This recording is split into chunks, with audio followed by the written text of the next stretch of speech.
La troisième partie, le sprint final, le dernier métro, dernier tango à Paris, pour les questions en plus du public. Hein, donc, les questions, voilà, il y a de tout, il y a à boire, à manger, hein, c'est pareil. Hein, c'est un peu comme le monde politique français, tu vois, tu pioches. Il en faut pour tout le monde. Alors déjà, bon, il y a une question.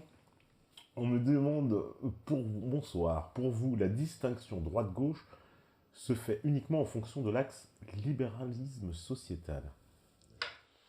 Alors en fait, je ne sais pas si je comprends bien la question, mais si la question apporte sur le clivage droite-gauche, historiquement, le clivage droite-gauche s'est construit justement sur l'opposition entre les partisans du progrès, les partisans du mouvement, comme on les appelait, qui étaient les libéraux, Mhm. et qui sont historiquement la gauche, puisqu'ils Mhm. siégeaient à gauche à l'Assemblée. Mhm. Et ce qu'on appelait la droite, c'était les partisans de la monarchie. Donc en fait, la gauche, ce sont les libéraux face aux royalistes. Et ensuite, les clivages se sont déplacés. Et ensuite, on se disait de gauche quand on défendait le libéralisme culturel et politique. Et on était de droite quand on défendait le libéralisme économique. Mais tout ça est très mouvant dans l'histoire. C'est-à-dire que bon, j'utilise des catégories là pour répondre, mais c'est pas aussi simple que ça. Par exemple, il faut intégrer le fait que l'alliance entre la gauche et le socialisme qui s'est produit au moment de l'affaire Dreyfus a fait que la gauche s'est retrouvée à devoir endosser le rôle de défendre la cause du peuple sur le plan économique. Donc en fait, elle devait assumer une position paradoxale, incarner à la fois le progrès des libertés et en même temps défendre la cause du peuple qui n'avait que très peu à voir avec le combat pour les libertés en tout cas. C'était effectivement un combat pour la liberté au sens de l'émancipation. Donc là, je vais reparler de Marx, hein. Je sais on peut me reprocher mon marxisme, ça je le comprends très bien, mais j'utilise Marx sur des aspects précis. Marx est quelqu'un qui a fait la critique des droits de l'homme la plus efficace d'après moi, puisqu'il disait que ce qu'on appelle les droits de l'homme, c'était en fait les droits de l'homme bourgeois. C'est les droits de l'homme qui a les moyens d'avoir les droits qu'il a. Euh, Quelqu'un qui n'a pas de quoi payer sa facture d'électricité, les droits de l'homme, c'est pas sa problématique. Il se pose pas la question de qu'est-ce qu'il pourrait faire pour avoir plus de liberté, puisqu'il cherche déjà à gérer la problématique matérielle. Donc Marx explique que les droits de l'homme, ce sont des droits formels et il les oppose aux droits matériels. Un droit matériel, c'est quand les conditions du droit formel sont remplies. Autrement dit, c'est bien beau d'avoir un droit, mais si j'ai de quoi le réaliser, ce droit, c'est mieux. Et si j'ai pas de quoi le réaliser, bah, c'est plus un droit, objectivement. On parle souvent, par exemple, de la liberté d'expression comme un droit fondamental. Mais la liberté d'expression, ça concerne le petit groupe de gens qui a une parole publique. Mais des gens, j'allais dire comme toi et moi, mais bon, tu m'offres une tribune, donc du coup, là, pour le coup, je suis un peu plus exposé. Mais au quotidien, les gens, ils s'en foutent de la liberté d'expression, puisqu'ils discutent avec des gens, ils ne sont pas médiatisés, donc ils ne vont pas avoir de problème de liberté d'expression. Ça concerne très peu de gens en réalité. Et tu as des gens pour qui ben, la liberté d'expression, c'est pas le problème central. Voilà. Donc la différence, pour revenir à la question que je n'oublie pas, le clivage droite-gauche, s'est construit au XXe siècle sur l'opposition au libéralisme politique et libéralisme économique. Ce clivage a complètement disparu, a complètement éclaté à partir des années 80 lorsque la gauche a rallié le libéralisme économique. Et aujourd'hui, la droite elle-même a de plus en plus de mal en fait à cacher le fait que elle ne reviendra pas sur les mesures sociétales qui ont été prises par la gauche. En gros, on peut dire presque qu'il y a un combat idéologique qui a été gagné à droite sur les valeurs sociétales, puisque ils ont tous été convertis au sociétalisme. Alors, si Oui, on peut l'appeler comme ça, en tout cas à droite, Juppé en le bon exemple, mais je prendrais Kosciusko Morizet, bien c'est sûr. un parangon de ça. Elle est à droite, mais bon, elle pourrait être au Parti Socialiste. Oui, c'est interchangeable. C'est complètement C'est interchangeable. interchangeable. Ouais. Macron a toujours dit, bon, Voilà. Macron, banque Rothschild, qui a toujours dit qu'il n'était pas socialiste, Il il n'est pas n'était pas de socialiste, gauche. il n'est pas de gauche. Jospin en 2002 a dit, mon programme n'est pas socialiste, il est moderne. La modernité, tu vois, c'était ça le mot d'ordre des libéraux au XVIIIe siècle, c'était être moderne.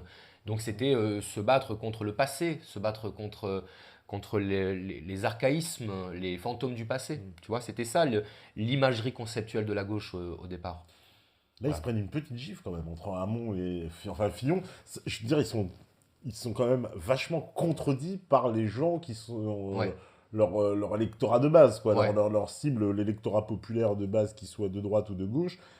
Il a contredit, en tout cas, les deux visions les plus, entre guillemets, justement, mondialistes, entre guillemets, Ouais. la vision la plus libérale, en tout cas, du point de vue, en tout cas, sociétal, qui était la version Juppé, et la version Valls, Ouais. qui était... alors, Valls, c'est un peu bizarre, Ouais. parce que à gauche, comment on peut expliquer ça? Parce qu'à gauche, justement, la version de Valls, pour un mec de gauche, elle est entre guillemets anti-libérale par rapport à Hamon, puisque Oui. Hamon, c'est l'ouverture des frontières, allons-y, je tape dans le dos des frères musulmans, il n'y a pas de souci, lui, c'est allons-y et tout le monde gaiement, alors que Valls a plutôt quand même Ouais. déjà des réticences. Et ben ça a été sanctionné à gauche, même des réticences, on n'en veut pas, quoi. Bien sûr. Allez, casse. Mais Valls a toujours été considéré comme l'atout de droite L'atout de droite de la gauche, gauche. ouais, on l'appelle Sarkozy Bon, on de se gauche, souvient ouais. de sa petite sortie sur la belle image de la ville d'Evry qui... Tout à fait. Voilà, enfin on s'en souvient, je pense pas qu'on s'en souvienne parce que c'est quand même... Valls a quand même été Premier ministre d'un gouvernement de gauche après avoir tenu des propos comme ça, des propos qu'on n'aurait jamais pardonné à un homme de droite par exemple. Ouais, c'est ça, ouais. Enfin, personnellement, je ne Ouais. suis pas une âme sensible, mais je considère qu'après des images comme ça devient très difficile de défendre une crédibilité de gauche. Tu vois. Et aujourd'hui, ce qu'on remarque, c'est qu'entre Hamon d'un côté et Fillon de l'autre, on a l'impression que tous les deux cherchent une espèce de retour à la radicalité de leur courant d'origine. Tout à fait, ouais. Alors, Hamon va vraiment représenter une espèce de gauche quasiment anticapitaliste pour le coup. Ah ouais. Tu vois, Ah enfin, ouais, mais complètement, complètement. Ouais, Bah, ouais. complètement. Ça n'a jamais été autant à gauche Voilà. dans l'absolu de la C'est ça. gauche.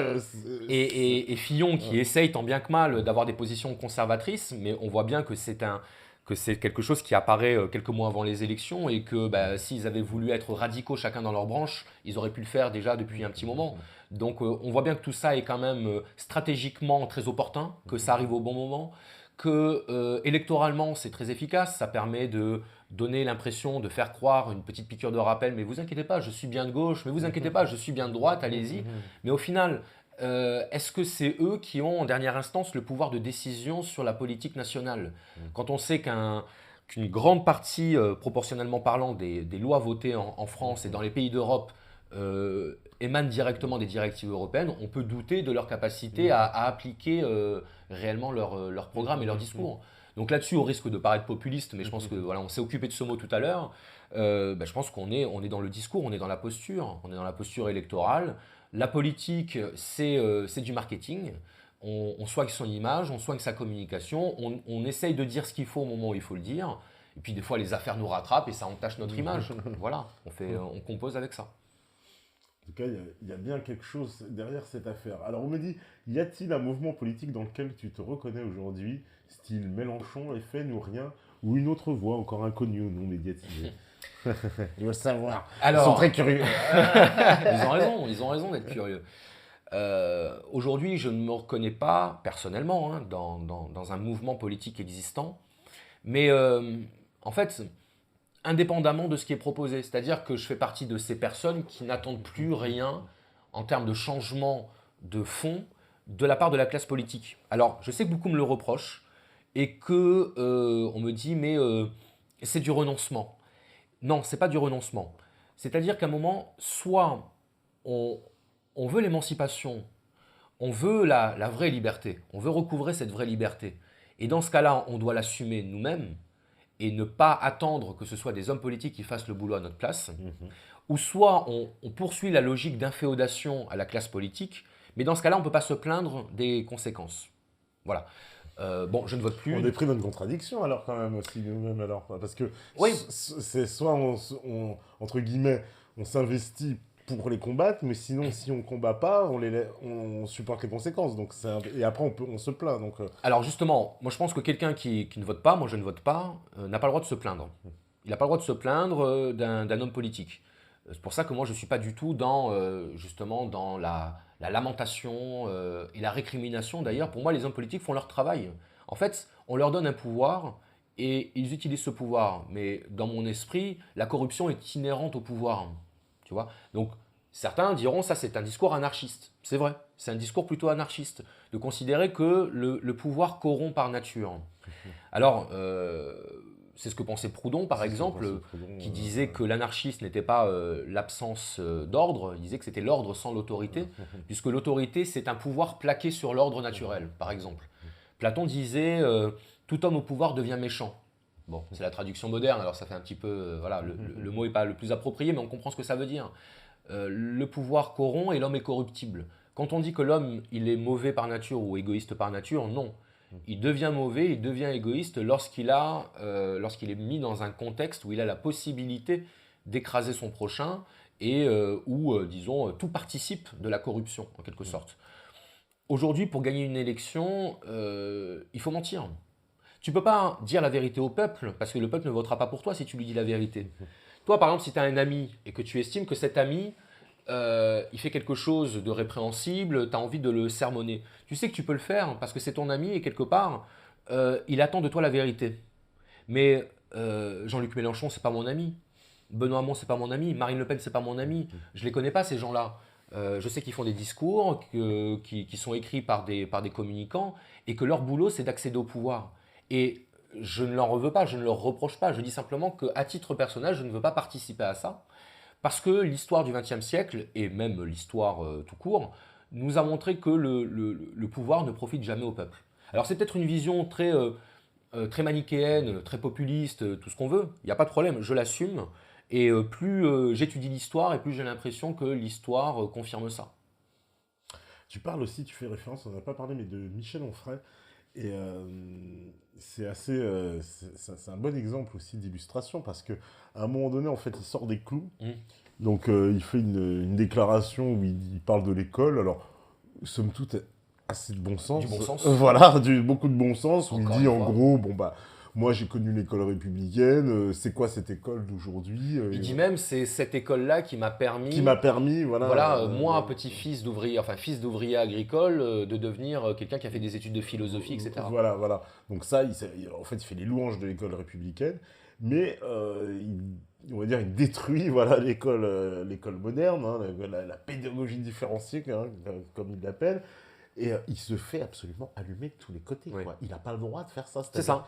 C'est parce que faut dire que c'est un homme de gauche. Oui, voilà. Voilà, donc il fait une grande critique de l'éducation, mais on sait que ces réformes ont été menées par la Ouais. gauche essentiellement, Ouais. et il en fait la critique, et là, il se fait allumer dans tous les sens. Et depuis, ça n'a pas cessé, parce que jusqu'à Non, au aujourd'hui, contraire. il se fait traiter d'extrême droite. J'ai vu depuis Ouais. il a fait des unes de Libé, de machin, là, attention, c'est les nouveaux penseurs de droite cachés, etc. Mais Michel Onfray, c'est vraiment un cas emblématique et intéressant de l'évolution des mentalités et de l'évolution de sa mentalité, justement, et de la confrontation entre ces deux évolutions. Michel Onfray, aux yeux des médias, il commet deux crimes. Le premier crime, c'est d'avoir une pensée réactionnaire. Le deuxième crime, c'est d'avoir une pensée réactionnaire en ayant été de gauche. Tu vois. Et ça, c'est impardonnable. Pourquoi c'est impardonnable? Parce que Michel Onfray a du crédit auprès de la population. Les gens le prennent au sérieux. C'est un philosophe. Euh, Moi, je sais que sur le plan de la culture philosophique, c'est quelqu'un qui est blindé, qui est équipé. Ça se voit, ça se sent. Ça se sent, ouais. On sent qu'il a utilisé ses connaissances philosophiques pour produire une critique politique que j'ai pu trouver, disons, maladroite et incohérente à un certain moment, lorsque, en fait, il a voulu, c'est mon interprétation, hein, je ne suis pas en train de faire le procès d'Onfray, pas du tout, j'en ai pas du tout les capacités. Ce que je veux dire, c'est que il a fait de son disons, de son athéisme viscéral un programme militant. Il a fait de son épicurisme philosophique une espèce, là encore, de programme politique. L'ennui, c'est qu'il n'a peut-être pas vu que le libéralisme qui va prôner la réalisation du désir, les libéraux n'ont pas lu Épicure. Et ils se moquent pas mal d'Épicure. Et d'ailleurs, Épicure n'incite pas du tout à l'hubris, à l'illimitation des désirs, etc. Épicure prône la modération, tu vois. Et Michel Onfray, je pense qu'il a compris Épicure. Mais l'ennui, c'est que lorsque, à l'époque, il célébrait la philosophie de la jouissance, lorsqu'il célébrait le matérialisme athée, il le faisait d'un point de vue philosophique. Et donc, pour lui, il ne participait pas, il n'entretenait pas la stratégie idéologique de manipulation libérale par l'hégémonie du désir et de la pulsion. Tu vois, il ne le voyait pas comme ça. Mais je pense que c'est quelqu'un d'honnête. C'est quelqu'un quand même, qui avait une grosse pression sur les épaules parce que c'était considéré comme le philosophe, je veux dire bien devant BHL et consorts. Et du coup, il avait une responsabilité en tant qu'homme public et en tant qu'intellectuel, ce qui fait que à partir du moment où il a commencé à sortir des clous, on lui a reproché, et je pense qu'on lui a même reproché au-delà de ce qu'il avait vraiment dit. Parce qu'en fait, ce qu'il a dit dans cette émission de radio, je veux dire, on l'aurait laissé passer par un Finkielkraut, tu vois. Exactement. Ce serait passé sans aucun problème. Exactement. C'est la personnalité qui dit, parce que les mots, il n'y a rien de choquant. Bien sûr. Voilà, c'est qui le dit en fait. C'est qui le dit. Voilà, c'est ça. Donc c'est ça qu'on lui pardonne pas. Et puis on lui pardonne pas, et là, j'oserais presque une espèce de psychanalyse des médias, on lui pardonne pas d'être un homme du peuple qui tient à rester un homme du peuple. Qu'est-ce que c'est être un homme du peuple? C'est déjà en venir et ne pas oublier qu'on en vient. C'est déjà beaucoup. C'est déjà beaucoup. Parce que quand on a le succès qu'a connu Onfray, j'aimerais connaître la proportion de gens qui seraient restés fidèles à leurs origines populaires au lieu de profiter de tous les avantages qu'ils ont. Et de l'assumer, de dire oui, je gagne bien ma vie avec mes livres, je peux me permettre de vivre comme je l'entends, sans poser de questions. Mais je ne pense pas, par exemple, qu'Onfray, ce serait quelqu'un qui passe ses vacances sur un yacht ou dans des riades. Enfin, je le pense pas comme ça, tu vois. Je pense que c'est quelqu'un de profondément populaire. Je pense que c'est quelqu'un qui sait apprécier les choses simples, par exemple. Et le fait que sur un certain nombre de points, il se soit complètement opposé à l'idéologie libérale, on a dit ça, c'est impardonnable. Parce que c'est un affront, c'est une provocation.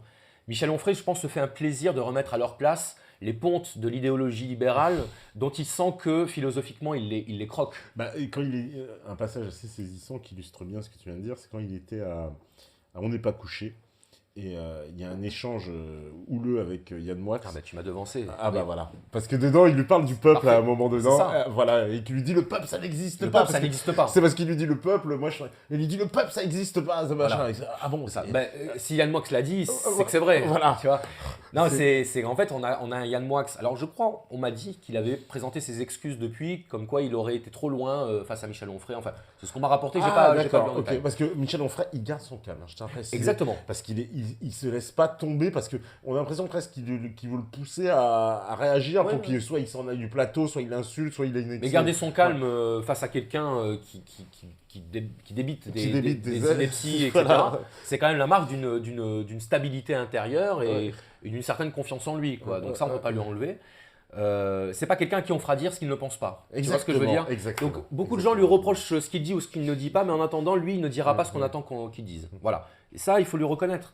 Donc face à Yann Moix, il a été malheureusement contraint de lui rappeler que le peuple ça existait et que non, on n'était pas juste des individus et qu'il y avait une culture, ça existait, donc il n'y a pas de culture française, si, il y a une culture française, mais que le fait de le rappeler, c'est se mettre dans une position où on va porter un discours où on va pouvoir ensuite nous attaquer en disant « mais vous êtes un réactionnaire parce que vous dites ça ». Alors que je pense que Michel Onfray, il a autre chose à faire, et il a d'autres choses à dire que rappeler cette évidence que oui, il y a un peuple. D'ailleurs, il lui dit, même à un moment, si je me rappelle bien, il lui dit « oui, avec les élites comme vous, on est obligé même de rappeler qu'il y a un peuple parce que vous avez oublié qu'il y avait un peuple. » Et après, il y a le mec qui s'énerve encore. « Attendez, c'est ça. » Je me rappelle qu'un jour, Michel Maffezoli, sur le plateau de TADI, avait dit qu'il y avait eu une sécession plébis, la sécession du peuple, vis-à-vis des élites.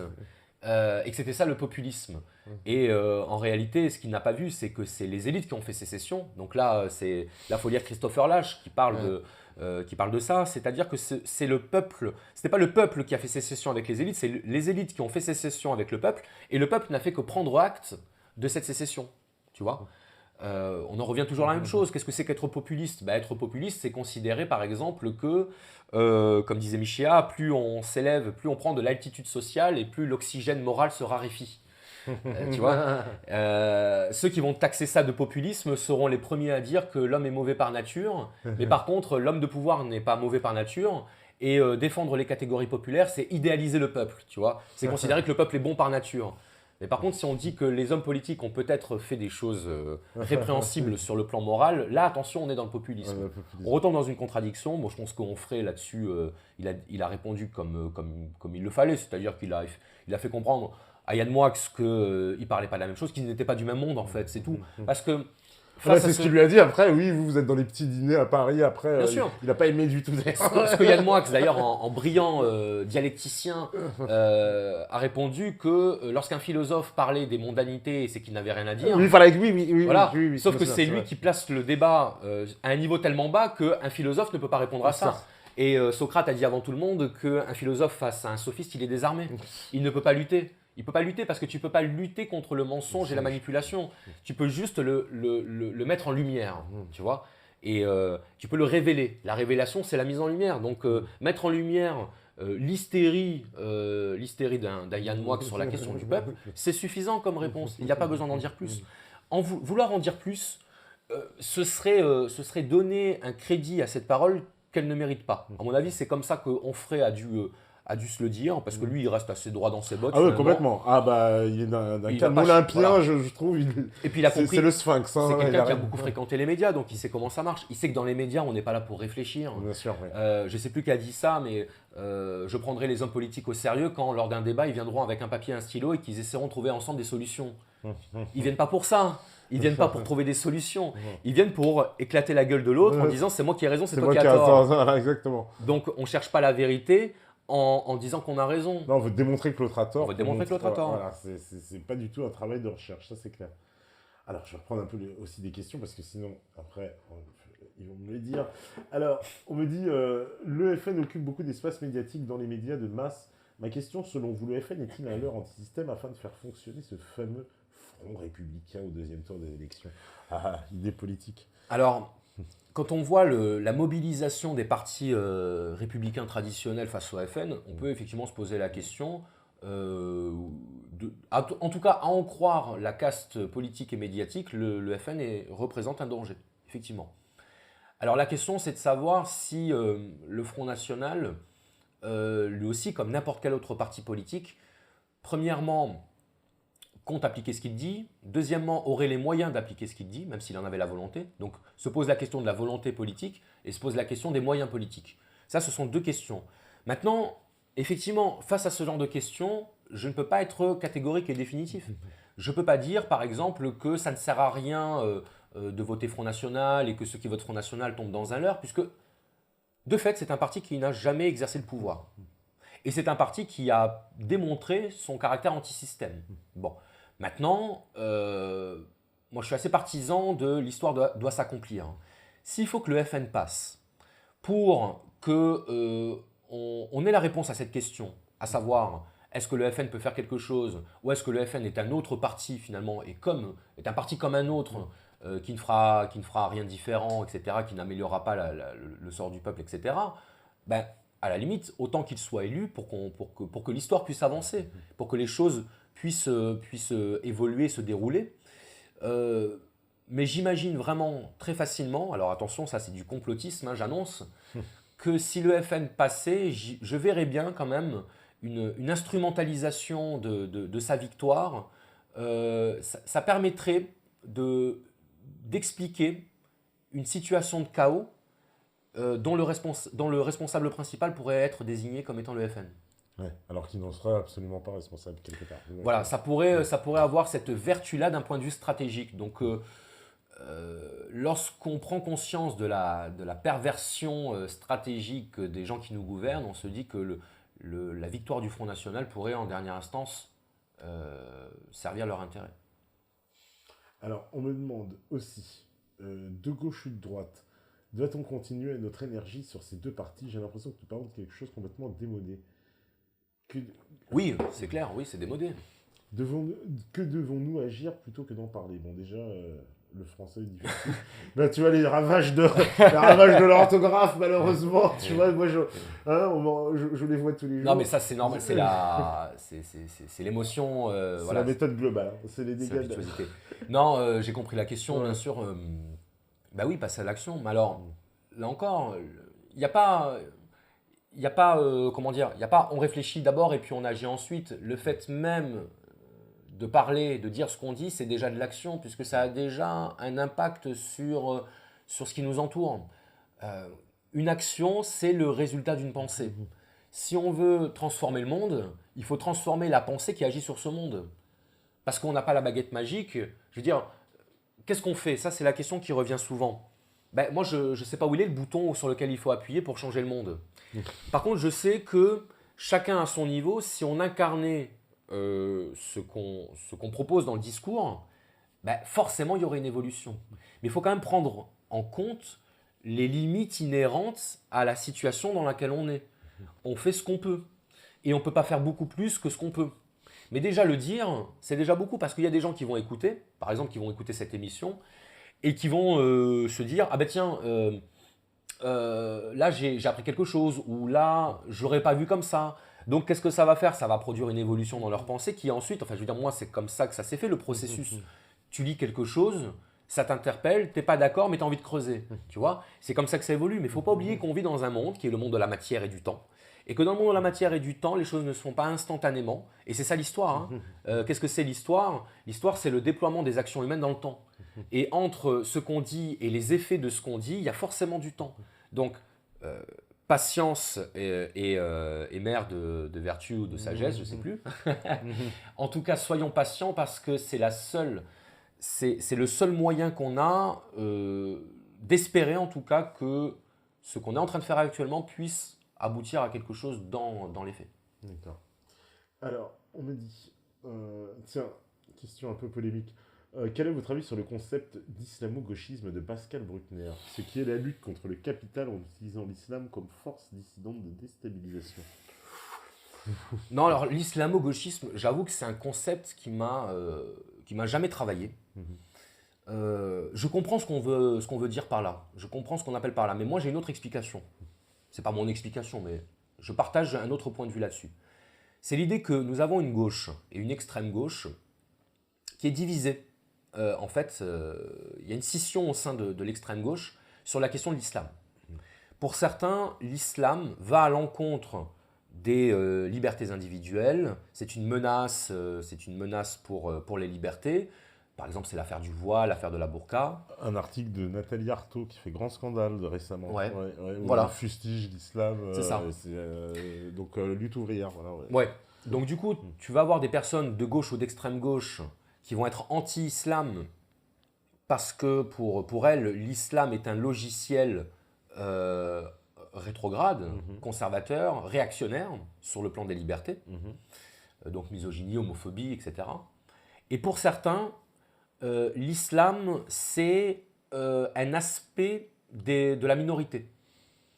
Donc du coup, on doit défendre les musulmans, pas parce qu'on est d'accord avec l'islam, mais parce que les musulmans font partie des minorités et que la minorité est toujours victime en tant que telle, et que donc on va venir à son secours. Toujours l'idée de ce paternalisme néocolonial. Néocolonial. Parce que voilà. minorité, c'est plus tout à fait vrai dans certaines banlieues. Déjà c'est plus les années 60, quoi. Oui, minorité, et puis en plus de ça, dans ce cas-là, laissons les musulmans être autonomes, plutôt que de vouloir leur venir en aide. Qu'est-ce que ça implique derrière, cette venue en aide? Bon, bref. Donc en fait, on a une gauche qui est tiraillée entre deux aspirations contradictoires. Soit on va protéger le musulman parce que c'est la minorité opprimée, soit on va critiquer le musulman parce qu'il obéit à un corpus réactionnaire. Et en fait, c'est ça qui crée la scission. Parce que, mis à part ce point de clivage sur l'islam d'une partie de la gauche, sur le reste, la gauche est à peu près d'accord. Ils sont à peu près d'accord. D'ailleurs, même Valls et Hamon, ça a été un des points d'achoppement principal, qui a été repris d'ailleurs après. Même Macron en a reparlé, tout le monde en a reparlé de l'histoire du café à Sevran.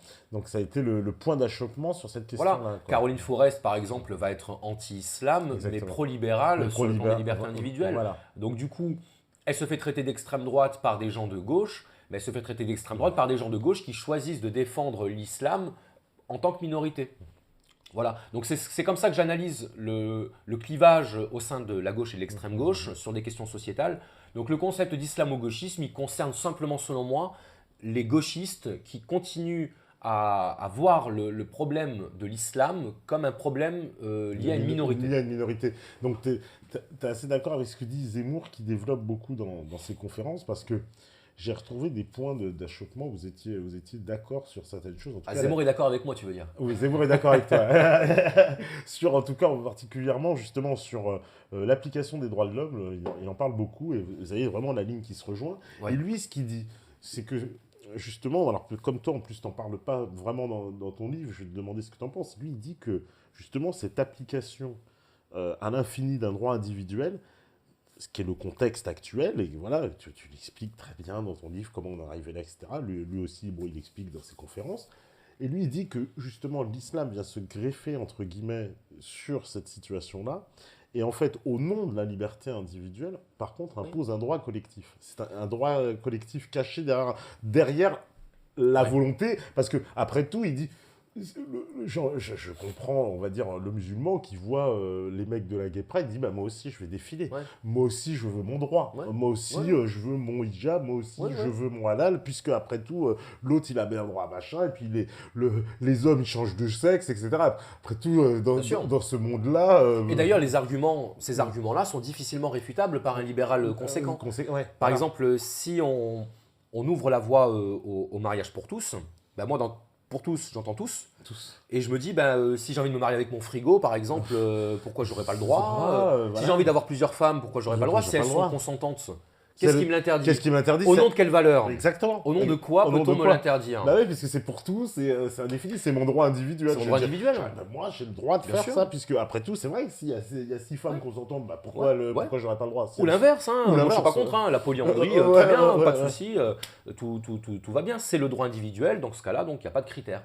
Alors sur la question, j'avais fait un petit article qui était publié dans, je crois qu'il est dans La Gauche du Capital, où à la base je parlais de Tariq Ramadan. Tariq Ramadan comme emblème d'une pensée assez, je dirais, ambiguë, puisque à la fois il se veut le porte-parole disons de la catégorie des musulmans, pas forcément français, puisqu'il n'est pas français, il est suisse, bon, il parle un petit peu au nom des musulmans, et puis il essaye de défendre leur cause.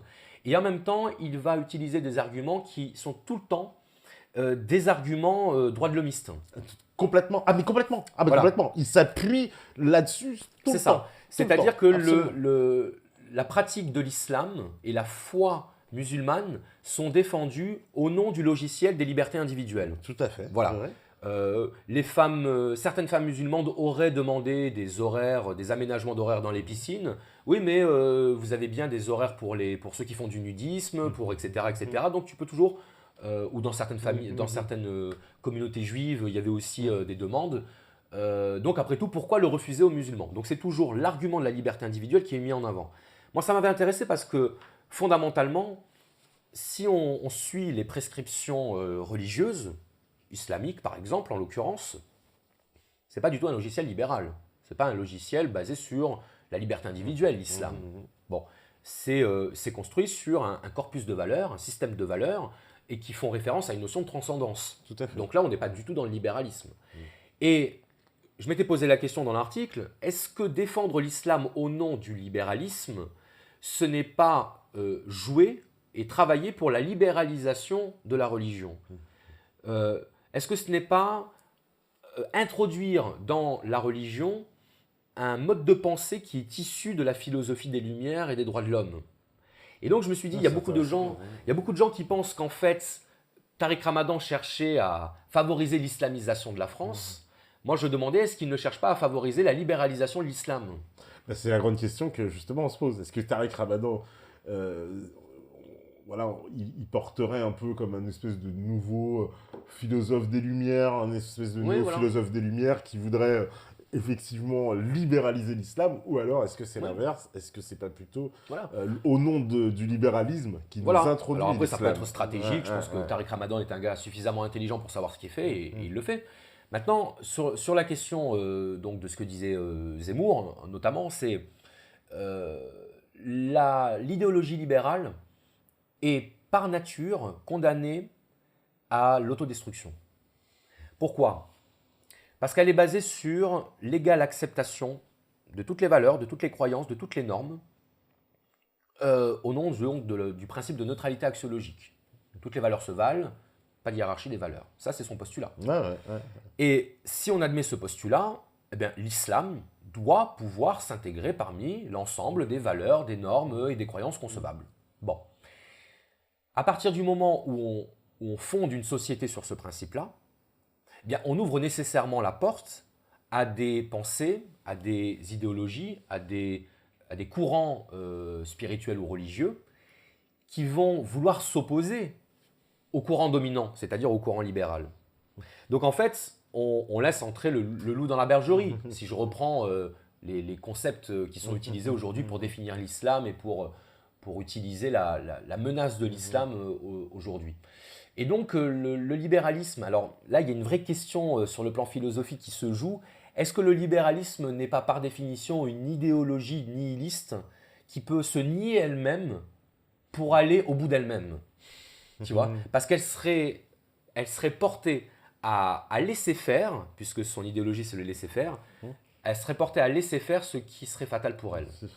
Alors beaucoup de gens se sont posé la question en disant d'ailleurs, on voit qu'il y a une évolution dans la civilisation chrétienne, puisque le christianisme, beaucoup disent que le christianisme ne pouvait que muter dans la laïcité, puisque c'est une religion de l'amour universel voilà, de l'amour de son prochain. Et qu'en fait, le christianisme, en tant que tel, était dans la bienveillance fondamentale. Et que la bienveillance fondamentale, elle aboutit à un moment donné à la laïcisation. C'est-à-dire le refus d'imposer un dogme pratique. Tu vois. Donc pour beaucoup, 1789, en fait, est la fille du christianisme. Et aujourd'hui, on pourrait presque dire que tout ce que subit aujourd'hui la société libérale, eh bien, c'est la fille du libéralisme aussi. Tu vois. Donc l'histoire s'accomplit et il y a une logique, il y a une rationalité là derrière. Ça, c'est très intéressant. Alors, je ne sais pas si c'était très clair parce que j'ai dit un petit peu comme ça de manière un peu confuse. Mais c'est plus complexe que ce qu'il y a à BFM TV, c'est sûr. Alors, on me demande quel est votre point de vue sur le revenu universel. Ne pensez-vous pas qu'il faille plutôt donner des moyens matériels et intellectuels pour une autonomie réelle et non pas uniquement des moyens financiers qui seraient l'exact inverse de l'autonomie? Donc le projet de Benoît Hamon, voilà, de distribuer un revenu pour tous. Est-ce que aussi il n'y a pas, je complète un peu en plus sa question, mais est-ce que c'est pas aussi une grande problématique à gauche de penser qu'on va tout régler avec le chômage, le machin, enfin en disant on va donner du boulot. On dit que les mecs ils foutent la merde dans les quartiers. Ah mais attends, c'est le problème du chômage. Alors que pour moi ça n'a rien à voir. Mais bon, j'ai l'impression qu'ils s'entêtent en pensant que le travail est la clé de tout. Parce qu'on est dans le monodéterminisme d'un côté comme de l'autre. On va avoir une gauche qui va penser qu'en fait tous les problèmes de la société sont liés aux revenus. Quand à droite, on va penser par exemple que tous les problèmes sont liés à l'immigration. Alors, ce qu'il faudrait faire, moi j'accepte les deux points de vue. Je dis ok, donnez de l'argent à tout le monde et voyez ce qui se passe. Est-ce que ça va révolutionner notre manière de vivre? Est-ce que ça va réellement apporter de l'amélioration et de l'émancipation? Et d'un autre côté, je dis enlevez tous les immigrés et regardez ce qui se passe. C'est-à-dire, est-ce que s'il n'y a plus d'immigration, enfin s'il n'y a plus d'immigrés en France, est-ce qu'on va de nouveau instantanément se comporter comme des hommes libres et fiers, etc., etc. Non, moi je pense plutôt que les... Alors il y en a qui disent non si et tout, ils sont pas d'accord derrière leur écran. Non mais tant mieux qu'ils ne sont pas d'accord, tant mieux. De toute façon, alors là je précise quelque chose. Je ne demande pas aux gens de me croire ou de faire ce que je dis. Hein. Moi j'apporte quelque chose, je propose quelque chose. Mais je crois les gens suffisamment libres et autonomes pour ensuite décider de ce qu'ils doivent croire. Ne croyez pas Charles Robin parce qu'il a parlé sur Meta TV, quoi. Tu vois ce que je veux dire? Déjà vous m'écoutez, je pense que vous avez... Enfin, je me dis, vous avez rien de mieux à faire que de m'écouter presque, c'est moi qui troll. Mais ne m'écoutez pas, allez lire, allez vous renseigner sur vous-même et créez-vous votre opinion. Ne pensez pas que parce que quelqu'un vous dit quelque chose, il vous l'impose. Tu vois? Pas parce que je dis quelque chose que les gens doivent penser que je leur impose. Donc c'est aussi ça la liberté, quoi. Bref, la question du revenu universel. Alors, je me suis intéressé que de très loin à cette idée, parce qu'au départ, alors peut-être à tort, je l'ai vu comme une espèce de mesure très utopique qui consistait en gros à proposer une espèce d'idée révolutionnaire, mais que je pense inapplicable dans les faits.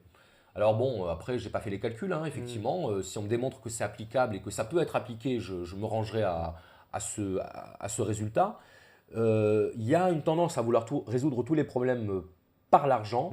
Il y a une tendance à matérialiser la question de la liberté et de l'émancipation. Ça en fait partie. Je ne vais pas le nier. Hein. Je veux dire, tout à l'heure, je citais Marx qui disait la liberté matérielle, la liberté réelle. Ça en fait partie. Mais je me dis que ça, c'est pas ça qui va résoudre disons la pente logique sur laquelle on est, en quelque sorte. Je pense que c'est plutôt un aménagement. Là-dessus, je suis assez d'accord avec Francis Cousin. Tout ce qui nous maintient dans le système du sauvetage du libéralisme par des mesures sociales et le versement de revenus, je pense que c'est c'est juste de la poudre aux yeux, le temps de patienter. Hein. C'est comme ça que je le vois. Maintenant, je ne vais pas critiquer la mesure pour la critiquer. C'est pas parce qu'elle vient de Benoît Hamon que je dois dire que c'est nul. Ouais, bien sûr. Tu vois. Ouais. J'attends de voir. Je trouve que c'est assez utopique. Il y a des gens qui ont une critique plus radicale que la mienne qui te disent que tout ce qui nous maintient dans l'argent nous maintient dans la servitude. À voir, à voir. Je pense qu'on peut aussi construire un monde matériellement plus confortable et plus heureux sans forcément passer par l'argent en tant que tel. Ça dépend ce qu'on fait de cet argent, tu vois ce que je veux dire? C'est-à-dire que l'argent, tu peux t'en servir pour acheter 3 téléphones portables, comme tu peux t'en servir pour investir dans les études de ton enfant. Enfin, c'est très relatif tout ça. Donc, à voir. D'accord. Peut-être une fausse bonne idée, je sais pas.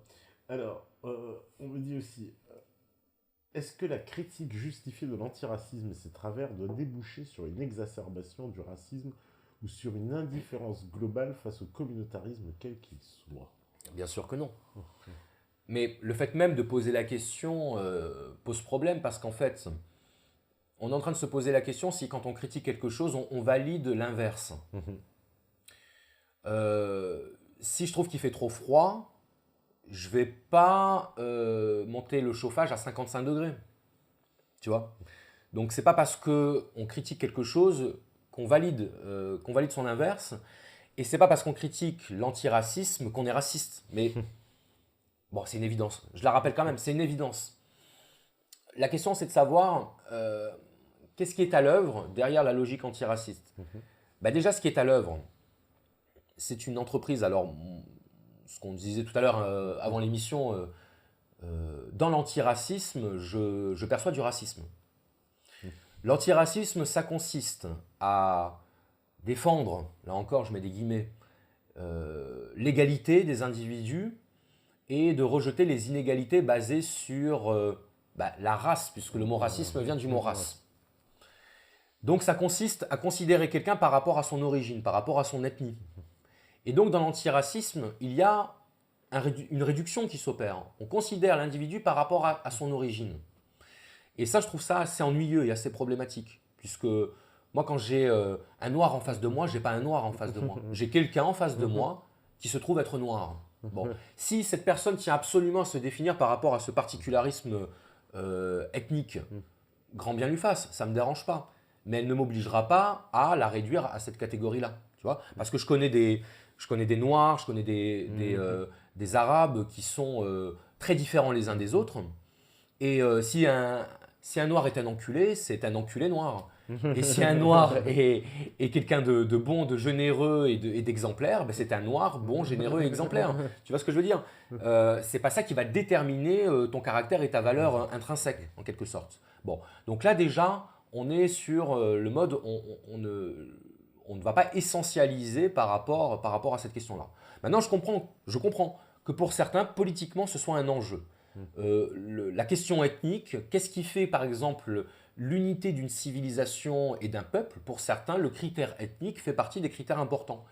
Je conçois qu'on puisse le voir comme ça. C'est vrai que historiquement, ça a souvent été comme ça. C'est assez récent. Voilà. Le multiculturalisme, c'est très récent. C'est très récent. L'idée qu'on tout se mélange. Voilà, c'est très récent. C'est très récent. Après, à mon échelle personnelle, je ne le place pas au sommet des priorités parce que je vois plus de personnes de bonne volonté, y compris parmi la diversité, comme on dit, parmi les générations, je ne sais pas comment on doit dire, les descendants d'immigrés. Il y a tout un tas, là encore, de mots de novlangue qui sont apparus. Je ne veux pas me priver de la bonne volonté de quelqu'un parce qu'il n'a pas ma couleur de peau. Je trouverais ça insensé. Voilà, je trouverais ça insensé. C'est-à-dire que si la question, c'est de savoir est-ce qu'il vaut mieux un Bernard-Henri Lévy ou je sais pas, ou un Tepa, ben, si je me fie à la couleur de peau, je pense que je vais faire le mauvais choix. Tu vois ce que je veux dire? Ça, ouais. Et j'ai pas envie de me faire baiser. Donc je vais pas choisir Bernard-Henri Lévy parce que il a la même couleur de peau. Voilà. Non, mais c'est important. C'est vrai que cette idée, parce que ça me fait penser, par exemple, ici j'ai débunké pas mal de vidéos de Rokhaya Diallo. Ah bah oui. Voilà. Et elle adore. Elle adore. Dès qu'elle commence, elle vient te spécifier qu'elle est une femme noire. Oui. Et pourtant, dans la même interview, 3 minutes plus tard, elle va t'expliquer les races n'existent pas. Voilà, Alors, c'est problématique. c'est un peu problématique, voilà. Parce qu'elle a commencé par nous dire que c'était une femme noire, Ouais. qu'elle était la seule sur le plateau. Bon, je t'épargne tout le discours Oui. victimaire qui va avec, etc. Et puis, 3 minutes plus tard, elle raconte une anecdote où elle se retrouve, elle dit, oui, la première fois que j'ai vu Zemmour, elle m'a dit, moi je suis blanc, vous êtes noir. Oui. Et elle lui dit, oui, alors? Bah oui, mais attendez, les races n'existent pas, monsieur. Ouais. Ah, mais elle vient de se définir au début de l'émission en tant que femme noire. C'est Mais ça. là, on arrive au point où les races n'existent pas. Non, Bah, c'est ça. et là, on est dans la contradiction totale. Ah là, on c'est- est dans le paradoxe flagrant. c'est- Et je crois même, d'ailleurs, parce que Rokhaya Diallo, c'est ça Rokhaya Diallo, ouais. je la crois pas assez naïve pour ne pas se rendre compte de sa propre contradiction. Tu vois ce que je veux dire? Ouais. Donc je pense qu'en fait, ça ne tient pas, et elle sait que ça ne tient pas, mais en le disant avec suffisamment d'aplomb, ça peut scandaliser tu sais, les âmes un peu effarouchées qui vont dire, ah oui, effectivement, dire que de quelqu'un qu'il est noir, effectivement, c'est stigmatisant. Tu vois, Ouais, c'est c'est-à-dire ça. que ouais, c'est... ouais. En fait, le fait de dire que quelqu'un est noir, ce serait stigmatisant. Ah bah, c'est ça qu'elle explique. Voilà. Ah bah, c'est ça qu'elle explique. Donc en C'est fait, ça veut ouais. dire que c'est une honte, c'est une tare d'être noir, Ouais, puisque ouais. c'est stigmatisant d'être noir, tu vois. Bon, là encore. Alors après, on va supprimer le mot race de la Constitution Sûr. parce que les races n'existent pas. Ça signifierait qu'on élimine le racisme, puisque dans le mot racisme, il y a race. Race. Donc si on élimine les races, on élimine le racisme. Ouais. Enfin, bon, là encore, on est un petit peu dans cette espèce de logique de plus en plus surréaliste, en fait, en réalité. On arrive dans du surréalisme où on considère, comme on le disait avec la philosophie analytique, qu'il suffit de changer les mots pour changer la réalité et que, en fait, s'il y a des problèmes dans la société, bah, il suffit d'enlever quelques mots ou d'en remplacer par d'autres ou de prôner certains concepts clés, les concepts fétiches, qui Ouais. deviennent vraiment des concepts Partout, fétiches. je fais référence, je voyais il n'y a pas longtemps un reportage qui passait sur une chaîne française. C'était des petits jeunes qui votent Macron, c'est la référence. Et ils parlent à un Ils moment sont donné. jeunes. Voilà, il y avait donc, c'était Ramayad qui était invité dans l'émission. Et puis, on leur dit, bah, qu'est-ce que vous pensez de Ramayad qui se présente donc, à l'élection? Et là, je lui dis, bah, c'est bien parce que Ramayad, elle a représenté les femmes racisées au gouvernement. D'accord. Alors l'expression Racisées. les femmes racisées. Oui, j'étais pas sûr d'avoir bien compris là. Ouais, les femmes J'avais pas racisées, puisque ça c'est pareil, donc ça fait partie de ce champ lexical là maintenant qu'on nous envoie des États-Unis. Je sais pas qui est-ce qui a inventé Ouais. ce nouveau truc. Parce qu'à l'époque, Migrants, racisés, Oui, oui. cisgenres. parce qu'à etc. l'époque, c'était déjà, on devait plus dire une personne noire, une personne de couleur. Personne de Tu couleur. vois, Alors, il y a les personnes de couleur et puis il y a ceux qui n'ont pas de il y couleur. a ceux qui n'ont pas de couleur. Et ben maintenant, il y a ceux qui... Alors là, Voilà. c'est trop fort, parce que là, C'est on parle de niveau voilà, racisés. donc Racisés. Il y a des gens qui ont des races, visiblement, c'est Ouais. marqué, puisqu'ils sont racisés. Mais alors, ça veut dire qu'il y en a qui sont non racisés. Ouais. Donc, ça veut dire que ceux qui sont, par exemple, blancs, parce que je suis mal, Oui. ils sont non racisés. Donc, blanc n'est pas une race, mais tous les autres sont des races. Mais en C'est fait, ça. mais ça Ouais. devient là, ça devient pathologique quand même. Ça peut devenir pathologique, ouais, dans ouais. certains cas. Quand que on là- croit à ce qu'on est en train de dire dans ces moments-là, ça devient pathologique. Parce qu'en fait, on n'a plus aucun contact avec la réalité là. Donc on ne peut Ouais. plus avoir de discussion, on ne peut plus avoir d'échange. Moi, je pense qu'on mesure une pathologie au degré d'isolement qui est produit sur l'individu, en fait. Tu vois, tu as des gens qui sont un peu fous, mais ça va, ils sont pas dangereux, tu peux parler avec eux. Parce que c'est vraiment ce monde Mais qu'ils là, ont tu peux créé à discuter. travers les C'est mots, ça. ce que tu expliques. On a créé les mots et du coup, on croit que ces mots se rattachent à une Ouais. réalité. Mais non, ils n'ont créé que les mots, ils n'ont ont pas créé créé que la les mots. réalité, Donc, c'est les mots. Et en plus, Ouais, ça ne marche que contextuellement, cette histoire, parce que aux États-Unis, le mot métis est considéré comme une insulte. Il est réservé au domaine de la botanique. On parle de plantes métisses. Oui, Un être humain, on dit qu'il est biracial. oui, et tout à fait, tout Tu à vois fait. Ouais. Donc biracial, ce serait considéré comme une insulte en Ou- France, ou- alors que là-bas, c'est métis. Alors qui une est fois, on m'avait insulte. dit en plus, moi aux États-Unis, on m'a dit le mot. Voilà, c'était très intéressant la traduction de métis, half-blood. Donc, D'accord. moitié de sang. Mais en Moitié de fait, sang. c'est pour dire moitié-moitié. Ouais. Voilà. Et donc, pas du tout, effectivement, encore une fois, c'est pas une notion de Ouais. mélanger, puisque Ouais. c'est la moitié-moitié. Ouais, Donc, on ouais. considère que tu as moitié de sang et moitié C'est ça, c'est ça. Et puis, dans la même idée, on va avoir des personnes, bon là ça date un peu, mais qui vont se réjouir de l'élection de Barack Obama parce qu'il est noir. Parce qu'il est noir. Ah, mais il se le cache indépendamment pas. Ah, voilà, ouais, ah, ouais. indépendamment de ce qu'il va faire. Quoi. C'est-à-dire que parce qu'il est noir, c'est bon. Donc ça, pour moi, c'est une approche raciste Ouais. de ce que c'est que la fonction présidentielle. Ouais, Tu vois. Et puis, ben, si on va par là, ben, il faudrait qu'on ait une présidente femme. bah là, je suis Bah, désolé, mais votez vous êtes- Marine alors, Voilà. mais c'est ce qu'on dit aux gauchistes. Votez Marine, vous C'est- nous faites chier. c'est ce qui Ils va- sont là voilà. avec leur progressisme et tout, les femmes. Attends, mais votez Marine, c'est une femme. Et en plus, il est homo, son directeur de cabinet, vous voulez du progressisme. Non, mais c'est ça. Non, mais ils sont sérieux, quoi, alors avec leur progressisme. Non, mais voilà, c'est Voter pour le ça. Front National, c'est les plus progressistes. Donc je dis aux gauchistes, pour qui je garde une certaine sympathie, révisez vos arguments, affûtez-les et surtout essayez de les mettre à l'épreuve de la contradiction. Parce qu'effectivement, quand tu réponds ça, on peut pas répondre à ça, à ce que tu viens de dire. Tu vois, on est obligé d'admettre, oui, effectivement, il y a peut-être une incohérence dans ce que je dis. Bon, ça implique une véritable révision de nos modes de pensée. Et puis c'est incroyable pour te dire, parce que dans la même entrevue, il parle après des femmes, justement, et il voit, donc en France, tout le monde est anti-féministe, c'est l'horreur pour les femmes, elles sont toutes pourchassées. Non mais c'est incroyable, parce qu'ils ont 18 ans, hein, les gens dont je te parle. Ouais. Ils sont tout jeunes, quoi. Ah oui. Et ils ont été complètement, en laissant justement formatés à cette école de la... Tu vois, de l'écolo citoyen et du féminisme, de l'antiracisme.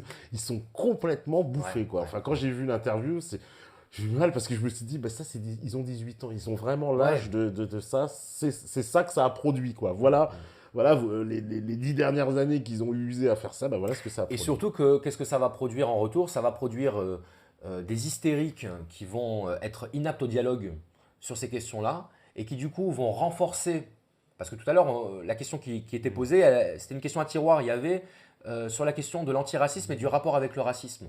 Une position antiraciste hystérique va renforcer le raciste dans son point de vue. Oui, Donc en fait, on ne combat pas le racisme, on travaille pour lui. ouais, tout à fait. Parce que plus on nie certains faits et plus on place celui auquel on s'oppose, plus on le met dans la confirmation de ce qu'il pense.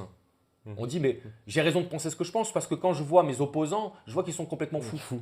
Ouais. Donc ça donne pas envie d'évoluer. C'est ça que je veux dire. Ouais, ouais. Ça Donc donne ça le plutôt envie de se conforte. crisper sur Et ces quand on voit positions. l'hystérie, effectivement, de la LICRA, bah, finalement, elle suscite plus le racisme qu'elle au combat, quoi, Bien quoi, sûr. se disant. À se demander si c'est pas le but. Si c'est pas le but. Bon, bah, je vois, il est minuit. On va, devoir couper. Il n'y aura pas de prolongation, parce que des fois, ils les demandent. Mais non, c'est pas la peine de demander, il n'y en aura pas. Merci beaucoup, Charles. Bah, d'être merci venu. à toi, merci à la régie pour leur accueil. Et puis, bah écoute, non, mais ça m'a fait très plaisir. Eh ben, nous aussi, on était très très contents de te recevoir ici. Et voilà. J'espère que ça aura intéressé Là. les métanautes J'en doute pas. et que on aura l'occasion de s'en refaire une. Eh ben, moi aussi, avec grand plaisir. Et bah voilà, de toute façon, bah, j'espère que vous aussi, ça vous a plu. On va faire un grand au revoir à la régie. On fait un grand au revoir aux modérateurs. Tous connectés, bien les gars, pas de soucis, vous assurez. Et un grand bisou à tous les métanautes, méchants, gentils, noirs, blancs. Vous voyez, on va être complètement mondialiste, multiculturaliste, libéraux, libertaires. On accepte tout le monde. On vous envoie les bisous. Regardez un peu cette crèche sur la table. Je sens que la régie pourra faire un petit plan pour vous montrer, nous aussi, notre côté diversité. Vous voyez, c'est le multiculturalisme à domicile. Voilà. Donc, en tout cas, on vous fait plein de bisous. Et vous savez forcément une chose. Et forcément, c'est que si vous regardez là et que vous écoutez ce message, c'est que vous êtes la résistance. Ciao, ciao, ciao.